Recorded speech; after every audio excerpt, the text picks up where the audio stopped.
সর্বস্তরের তৌহিদি জনতা বাংলাদেশের হিন্দুদের ধর্মীয় স্বাধীনতা, পূজা অর্চনার স্বাধীনতা রক্ষার জন্য বাংলাদেশ সরকার পূজার সময় তাদের মন্দির পাহারার ব্যবস্থা করে।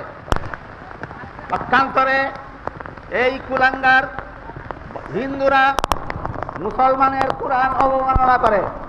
এর দ্বারাই সুস্পষ্ট হয়ে যায় বাংলাদেশ সরকার এবং বাংলাদেশের জনগণ সাম্প্রদায়িক সম্প্রীতি রক্ষাকারী, আর কুলাঙ্গার হিন্দুরা সাম্প্রদায়িক সম্প্রীতি বিনষ্টকারী।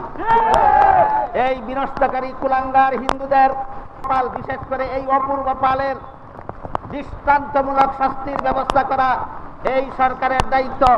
যদি সরকার তার দায়িত্ব পালনে ব্যর্থ হয় তাহলে জনগণ আইন হাতে তুলে নিলে এর পরিণামে যত অপ্রীতিকর